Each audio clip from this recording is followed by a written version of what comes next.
بسم الله الرحمن الرحيم. الحمد لله وكفى وسلام على عباده الذين اصطفى، أما بعد، فأعوذ بالله من الشيطان الرجيم. بسم الله الرحمن الرحيم.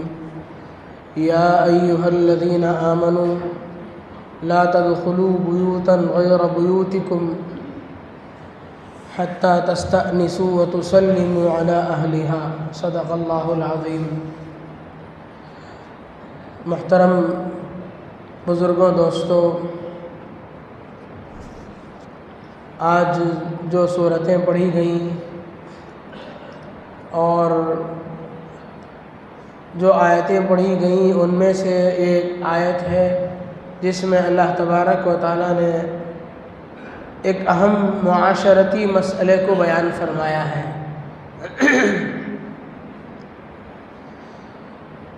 اس مسئلے کو شریعت کی اصطلاح میں استئذان کہتے ہیں، یعنی آدمی کسی گھر میں کسی جگہ میں جائے تو وہاں اندر داخل ہونے سے پہلے اجازت لے لے۔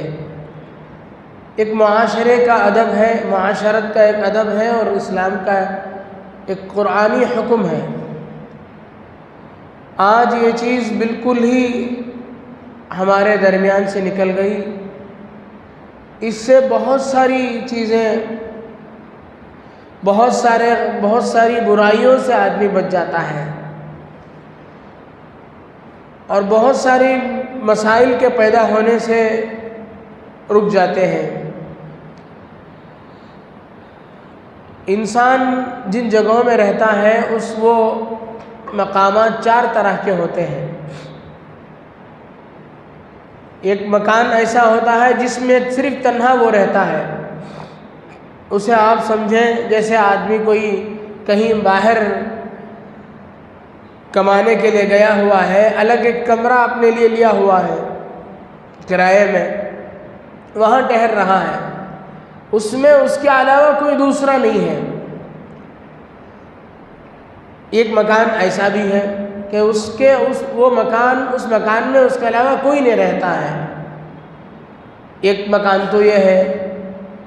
ایک مکان ہے، ایک جگہ ہے جس میں وہ بھی رہتا ہے، اس کے علاوہ دوسرے لوگ بھی رہتے ہیں، دوسرے لوگوں میں اس کے محارم بھی ہیں، غیر محرم بھی ہیں، سب لوگ ہیں۔ تیسری جگہ ایک ایسی جگہ ہے، لوگوں کے جانے آمد و رفت کی جگہوں میں سے ایک جگہ ایسی بھی ہے جس میں یہ نہیں معلوم کہ اس مکان میں کوئی ہے یا نہیں۔ کیسا مکان ہے نہیں معلوم ہے کہ فی الحال اس میں کوئی کسی کا بسیرا ہے یا نہیں ہے، ایسا ایک مکان ہے۔ تیسری قسم ہے۔ بعض مقامات ایسے ہوتے ہیں جو عام ہوتے ہیں، وہ کسی خاص آدمی کے نہیں ہوتے، جیسے مساجد ہیں، مدارس ہیں، مسجدوں کو چھوڑ دیں، مدارس ہیں، خانخواہیں ہیں، مسافر خانے ہیں، یہ بھی لوگوں کی رہنے کی جگہ ہے۔ تو لوگوں کی رہنے کی جگہوں کی چار قسمیں ہو گئی۔ پہلی قسم جس میں وہ صرف وہ رہتا ہے، اس میں تو کوئی مسئلہ نہیں ہے پوچھنے کا کہ صرف اکیلا وہ ہے، جب چاہتا ہے وہ جب چاہے وہ اندر جا سکتا ہے، باہر آ سکتا ہے، اس کے علاوہ کوئی رہتا ہی نہیں، اجازت کس سے لے گا؟ باقی جو تین جگہ ہیں، یعنی ایک ایسا مکان جس میں وہ بھی رہتا ہے، اس کے علاوہ لوگ بھی رہتے ہیں، جیسے ہم میں سے ہر ایک کے مکانات ہیں کہ ہمارے جو مکانات ہیں اس میں ہم بھی رہتے ہیں، ہمارے گھر والے بھی رہتے ہیں، محرم بھی رہتے ہیں، غیر محرم بھی رہتے ہیں، سب رہتے ہیں اس میں۔ بعض مکانوں میں غیر محرم بھی رہتے ہیں۔ تو یہ مکان ہو گیا۔ اس میں داخل ہونے کا کیا حکم ہے؟ اسی طرح وہ مکان جس میں کسی کے ہونے نہ ہونے کا امکان ہے، اور تیسرا مکان جو عام مکان ہے۔ ان تین کے بارے میں ان آیتوں میں اللہ تبارک و تعالیٰ نے حکم بیان فرمایا ہے۔ سب سے پہلی جگہ جہاں خود اور دوسرے لوگ، خود آدمی رہتا ہو اور دوسرے لوگ بھی رہتے ہوں، اس کے بارے میں کیا حکم ہے؟ قرآن کہتا ہے کہ ایسے مکانات میں بھی تم جب جاؤ تو اجازت لے کر کے، اطلاع کر کے جاؤ، چاہے وہاں کے رہنے والے اپنے محرم ہی ہوں، اس میں داخل ہونے کے لیے بھی استئذان کی ضرورت ہے، اجازت کی ضرورت ہے۔ اجازت کے کیا طریقے ہیں میں پھر بتاؤں گا آگے۔ بعض مکانات ایسے ہیں جس میں کسی کے ہونے نہ ہونے کا امکان ہے، اس میں داخل ہوتے ہوئے بھی کیا کرنا ہے؟ اجازت لے لینا ہے۔ اگر کوئی ہے تو اس کی اجازت کے بغیر جانا اچھا نہیں ہے، اس لیے کہ وہ کسی بھی حال میں ہو سکتا ہے۔ کوئی بھی نہیں ہے تو وہ دوسرے کا مکان ہے، دوسرے کی جگہ میں بغیر اجازت کے داخل ہونا یہ بھی صحیح نہیں ہے۔ اور باقی جو علاقے ہیں جیسے مدارس ہیں، مسافر خانے ہیں، ان میں کسی قسم کی کوئی اجازت کی ضرورت نہیں ہے۔ اجازت لینے کا طریقہ کیا؟ اجازت کیوں لیا جاتا ہے؟ اس کی وجوہات کیا ہیں؟ مصلحتیں کیا ہیں؟ سب سے پہلی مصلحت یہ ہے کہ آدمی اپنے گھر میں انسان جو رہتا ہے سکون کے ساتھ رہتا ہے۔ کوئی بھی آیا، باہر کا کوئی بھی آدمی آیا یا گھر کا ہی کوئی آدمی آیا تھا، بغیر دروازہ کھٹکھٹائے، بغیر اجازت لیے اندر آ گیا تو آدمی کے سکون میں خلل ہوگا۔ اچانک کوئی آ گیا، اس کے سکون میں خلل ہو سکتا ہے، اس کی تنہائی میں خلل ہو سکتا ہے۔ دوسرے، آپ کسی سے ملنے کے لیے گئے، بغیر اجازت کے سیدھے اندر چلے گئے، آپ کو اس سے کوئی کام ہونا تھا، آپ سیدھے اندر داخل ہو گئے، جس کی وجہ سے اسے وحشت ہو سکتی ہے۔ وہ کسی کام میں مصروف ہے، اچانک کوئی آ گئے تو گویا ایسا لگے گا اسے کوئی اچانک اس کے اوپر مسلط ہو گیا، آپ کا جو کام اس سے ہونا تھا وہ بھی بگڑ جائے گا، اس لیے کہ وہ کچھ آپ سے بات کرنے کے موڈ پہ ہی نہیں رہے گا۔ تیسری مصلحت یہ ہے کہ جس گھر میں آپ داخل ہو رہے ہیں وہاں ہو سکتا ہے مستورات ہوں، پردے کے مسائل ہوں، بغیر اطلاع کے آپ داخل ہو جائیں گے تو بے حیائی ہو سکتی ہے۔ اسی لیے اللہ تبارک و تعالیٰ نے اس سے پہلے سورہ نور میں جو آیتیں اس سے پہلے گزری ہیں، وہ آیتیں زنا کے سلسلے میں، حد قذف کے سلسلے میں آیتیں گزری ہیں، اس کے بعد ان آیات کو بیان کیا ہے کہ وہ چیزیں بعد میں ہوتی ہیں، آدمی ان چیزوں کا اہتمام کر لے، کسی گھر میں داخل ہوتے ہوئے اطلاع اور اجازت کے ساتھ جائے تو یہ چیزیں بے حیائی کی باتیں ہو ہی نہیں سکتی ہیں۔ بغیر کسی کی بغیر اجازت کے کسی گھر میں داخل ہونا، کسی کے گھر میں جھانک تانک کرنا شرعاً جائز نہیں ہے۔ آدمی اگر اس کا لحاظ کر لے تو آگے کی باتیں ہوں گی ہی نہیں، اس لیے اللہ نے اسی ترتیب میں انہی آیات کی ترتیب میں اسے بیان کیا ہے۔ اسی طرح آدمی کسی گھر میں داخل ہوا بغیر کسی اجازت کے، بہت سے لوگ اپنے گھروں میں کچھ ایسا کام کر رہے ہوتے ہیں جو کسی دوسرے کو بتلانا نہیں چاہتے ہیں، آپ اچانک داخل ہو گئے، اس کی پرائیویسی میں خلل ہو گیا، وہ لوگوں کی نظروں سے کسی چیز کو چھپانا چاہ رہا تھا، اگر کوئی اطلاع کر کے آتا تو اسے اس کا انتظام کر لیتا، بغیر اطلاع کے آپ داخل ہو گئے، اب اس کا جو پرائیویٹ مسئلہ تھا وہ آپ کے سامنے ظاہر ہو گیا۔ تو یہ چیزیں، یہ مصلحتیں ہیں اجازت لینے میں۔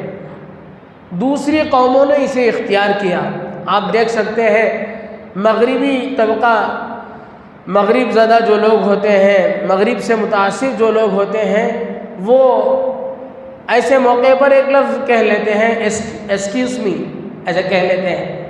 کیا مطلب ہے ایکسکیوز می کا؟ معافی چاہتا ہوں، معاف کیجئے گا۔ معافی کیوں؟ معافی اس لیے ہے کہ میں آپ کے پاس آ رہا ہوں، آپ کے کام میں خلل ہوگا، اس لیے میں پیشگی آپ سے معذرت چاہتے ہوئے آپ کا وقت لے لیتا ہوں۔ یہ مہذب، اب کے انگریزوں نے، مہذب قوموں نے یہ چیز لے لیا، جبکہ اصل چیز یہ اسلام کی تھی۔ اسلام نے یہ ادب سکھایا۔ آپ علیہ الصلاۃ والسلام اس آدمی پر ناراض ہو جاتے تھے جو بغیر اجازت کے داخل ہو جاتا تھا۔ ایک صحابی اللہ کے نبی صلی اللہ علیہ وسلم ایک جگہ میں تھے، روایات میں آتا ہے کہ ایک صحابی سیدھے آئے اور داخل ہو گئے، آپ نے کہا باہر جاؤ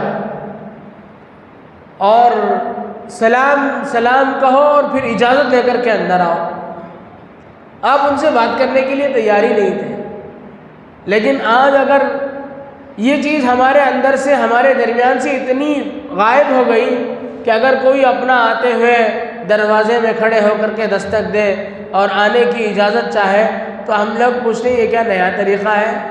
تو کوئی دوسرا آدمی ہے، تو کوئی اجنبی ہے، ارے آ جانا چاہیے۔ نہیں، یہ میرا اور آپ کا معاملہ نہیں ہے، شریعت کا قانون ہے۔ اس لیے مجھے اور آپ کو اس کا لحاظ کرنا چاہیے۔ بغیر کسی اجازت کے، بغیر اجازت کے ہمیں کسی کے مکان میں داخل ہونا نہیں چاہیے، بلکہ اپنے گھروں میں بھی اپنے گھر میں بھی داخل ہونے کی اطلاع دے کر کے، داخل ہونے کا ایک طرح کا ایک الارم دے کر کے ہمیں داخل ہونا ہے۔ حضرت عبداللہ ابن مسعود رضی اللہ عنہ کی اہلیہ محترمہ فرماتی ہے کہ عبداللہ ابن مسعود رضی اللہ عنہ جب بھی گھر میں داخل ہوتے تھے تو کھنکار کر کے داخل ہوتے تھے، یا پیر سے نیچے ایڑی سے مارتے تھے، ہم لوگ متنبہ ہو جاتے تھے، وہ داخل ہو جاتے تھے۔ وہ اس لیے کرتے تھے کہ وہ یہ نہیں چاہتے تھے کہ ہم کو ایسی حالت میں دیکھیں جس حالت میں دیکھنا ان کو پسند نہیں ہے۔ مستورات کسی بھی حال میں ہو سکتی ہے، کچھ بھی کرتی ہو سکتی ہے گھر میں، آپ کو ان کا کوئی کام پسند نہیں ہو سکتا ہے۔ آپ کے آنے کی اگر ان کو اطلاع ہو جائے گی تو پہلے سے وہ سمجھ جائیں گی اور آپس میں دلوں میں جوڑ رہے گا۔ اچانک آپ داخل ہو گئے، آپ نے کچھ ان کو آپ کی ناگوار چیز میں کسی کام میں لگتے ہوئے دیکھ لیا، آپ ناراض ہو گئے، گھر میں داخل ہوئے سکون کے لیے لڑائی شروع ہو گئی۔ گھر میں داخل ہوئے گھر والوں کی راحت کے لیے، گھر والے راحت محسوس کریں گے آپ کے آنے سے لڑائی مچ گئی گھر میں۔ یہ اسی وجہ سے ہوا کہ ہم نے اس مسئلے کو چھوڑ دیا اپنے ہاتھ سے۔ یہ جو سنت والا مسنون طریقہ جو تھا، یہ جو قرآنی عمل تھا، ہم نے اسے چھوڑ دیا۔ کیا کرنا چاہیے؟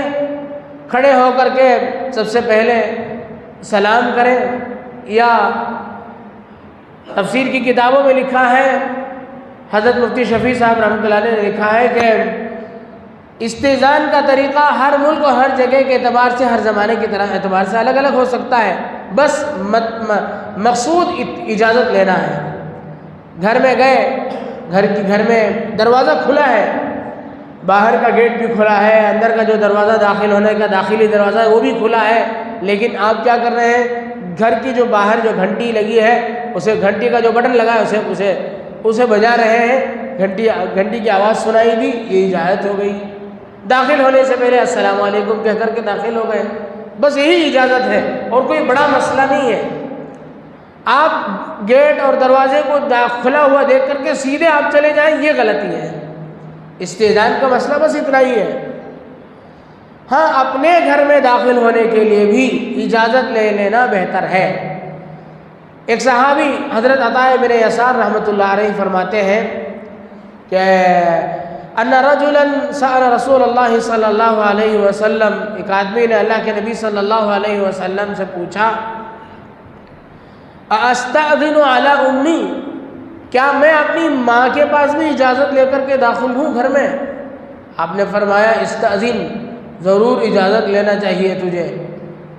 انہوں نے کہا کہ میں اور ماں دونوں ہی رہتے ہیں گھر میں، میرے گھر میں میں ہوں اور میری ماں ہے، یعنی انہوں نے اجازت کو ضروری نہیں سمجھا۔ پھر آپ نے فرمایا نہیں اجازت لو۔ پھر انہوں نے دوبارہ سہبارہ کہا، کیا رسول اللہ میں ہی ان کی خدمت کرتا ہوں، کوئی تیسرا آدمی ہے ہی نہیں، پھر بھی کیا ان سے اجازت لوں؟ آپ نے فرمایا، کیا تو چاہتا ہے کہ تو اپنی ماں کو برہنہ حالت میں دیکھے؟ عورت ہے، کسی ضرورت سے کپڑے بدل رہی ہوگی، کچھ بھی کر رہی ہوگی، تو اچانک سے داخل ہو گیا، چاہے بھلے ہی وہ تیری ماں ہو، لیکن ایسی حالت میں بھی تو ہو سکتی ہے جس حالت میں دیکھنا تیرے لیے پسندیدہ نہیں ہے۔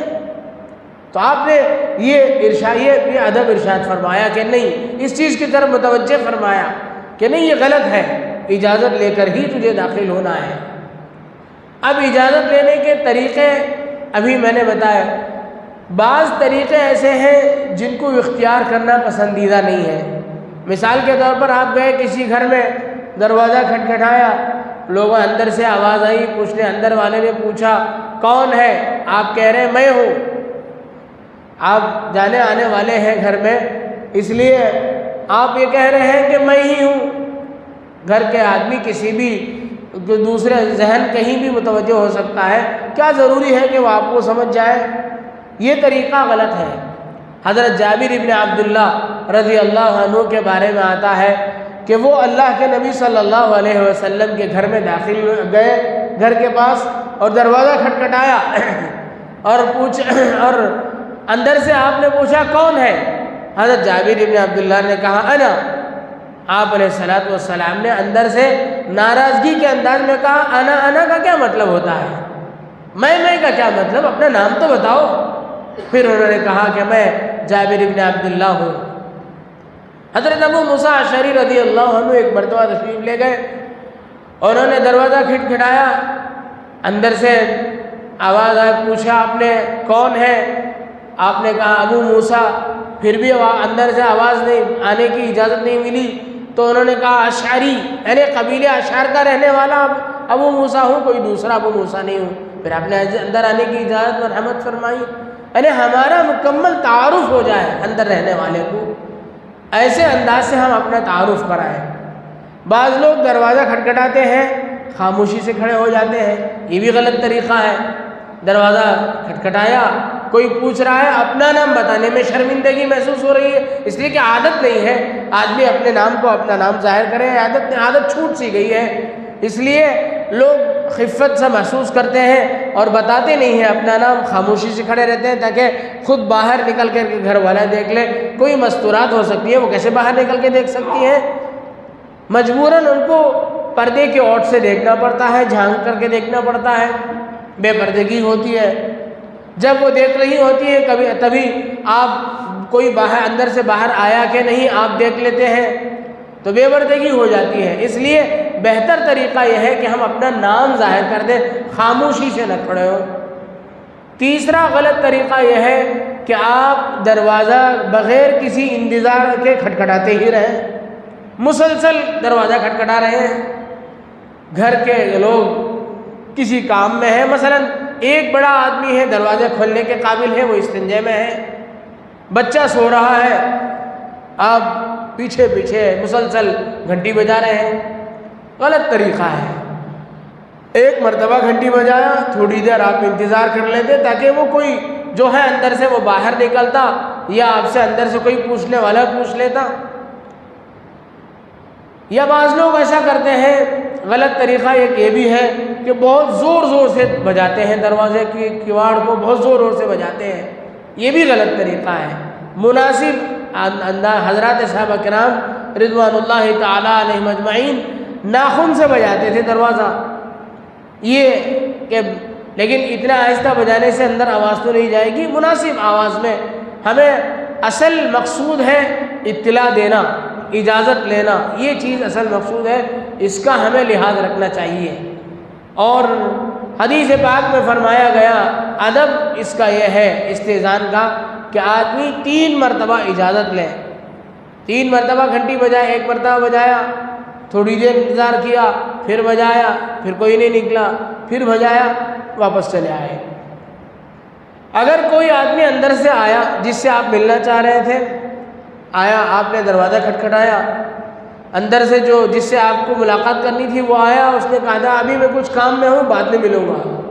حدیث پاک میں ہے اللہ کے نبی صلی اللہ علیہ وسلم نے فرمایا کہ تم بڑے دل سے چلے آؤ، دل چھوٹا نہ کرو، ناراض نہ ہو جاؤ کہ میں گیا ہوں ملنے کے لیے، ملا ہی نہیں، یہ غلط طریقہ ہے کہ آپ ملنے کے لیے جائیں اور مسلط ہو جائیں اس پر کہ مل کے ہی آؤں گا۔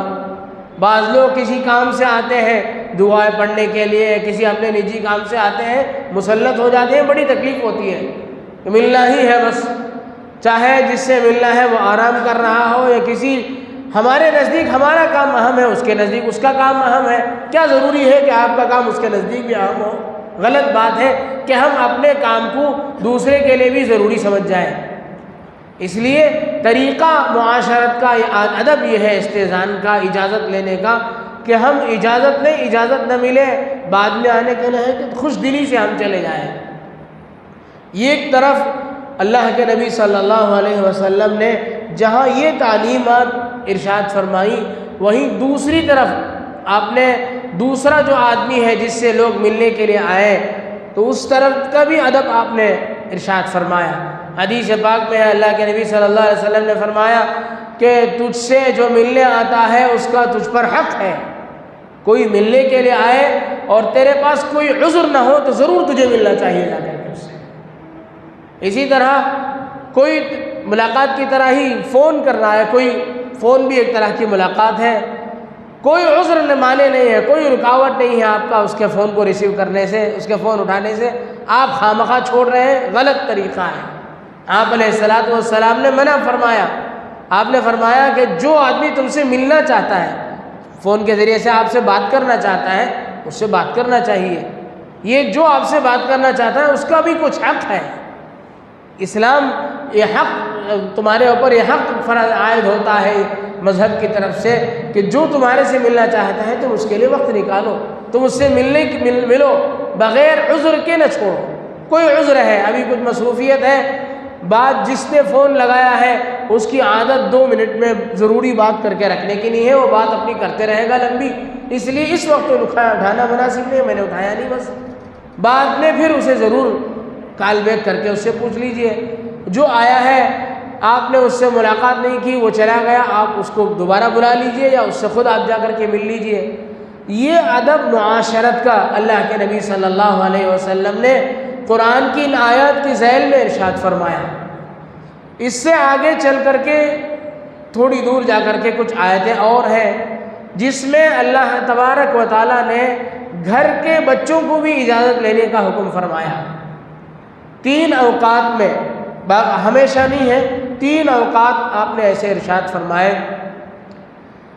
من قبل صلاۃ الفجر، فجر کی نماز سے پہلے، اور اس کے بعد فرمایا ومن بعد الظہیرہ، ظہر نماز کے بعد، حین تضعون ثیابکم، جب تم کپڑے اتار دیتے ہو دوپہر میں آرام کرنے کے لیے، ومن بعد صلاۃ العشاء، عشاء کی نماز کے بعد۔ 3 اوقات ایسے ہیں جن میں گھر کے بچوں کو بھی اجازت کے ساتھ گھر میں داخل ہونا چاہیے، اس لیے کہ یہ آرام کا وقت ہے، مستورات ہو سکتا ہے وہ آرام کے کپڑے میں ہوں اس لیے، یا کپڑے بدل رہے ہوں اس لیے، گھر کے بچوں کو بھی چاہیے کہ ان اوقات میں باقاعدہ اجازت لے کر کے داخل ہوں۔ ان کے علاوہ دوسرے اوقات میں گھر کے بچوں کو اجازت لینے کی۔ وَإِذَا بَلَغَ الْأَطْفَالُ مِنْكُمُ الْحُلُمَ، اللہ تبارک و تعالیٰ نے فرمایا کہ جب اگر کوئی بالغ نہیں ہے تو اس کے لیے بھی یہ مسئلہ ہے 3 اوقات میں، ان 3 اوقات کے علاوہ میں کوئی بھی گھر کے بچے ایسے ہی داخل ہو سکتے ہیں، ان کو اجازت کی ضرورت نہیں ہے۔ تو یہ معاشرت کا ایک ادب ہے، اگر ہم اس کا لحاظ کریں گے بہت سارے مسائل، گھریلو مسائل سے ہم بچ جائیں گے۔ اللہ کے نبی صلی اللہ علیہ وسلم کے بارے میں یہاں تک ہے کہ آپ علیہ الصلوۃ والسلام کسی سفر سے واپس ہوتے تو آپ مسجد تشریف لے جاتے اور گھر والوں کو اطلاع کر دیتے کہ میں سفر سے واپس ہو چکا ہوں، مسجد میں ہوں اور تھوڑی دیر میں گھر پہنچوں گا۔ کتنا اچھا ادب ہے، گھر والے کہیں ہوں، کسی کام میں ہوں، میلے کچیلے ہوں، وہ تیار ہو سکتے ہیں، نہا دھو سکتے ہیں، تمہارے لیے ملاقات کے قابل ہو سکتے ہیں۔ آدمی دور دراز کے سفر سے آیا ہوا ہے، گھر والی کام کاج کے کپڑے میں ہے، مل رہا ہے، کپڑے سے بو آ رہی ہے، محبت بڑھنے کے بجائے نفرت سی پیدا ہو گئی۔ یہ ادب اللہ کے نبی صلی اللہ علیہ وسلم کی زندگی اور آپ کے احادیث کے ذخیرے سے چھوٹی چھوٹی چیزیں ہیں جن کے اختیار کرنے سے ہمارا معاشرہ جنتی معاشرہ بن سکتا ہے، ہمارا گھر پرسکون، ہمارے گھر میں پرسکون فضا قائم ہو سکتی ہے۔ اللہ تبارک و تعالیٰ سے دعا ہے کہ اللہ تبارک و تعالیٰ معاشرتی آداب جو ان آیات کے ذیل میں بیان کیے گئے ان پر ہم سب کو عمل پیرا ہونے کی توفیق نصیب فرمائے۔ آمین۔ وآخر دعوانا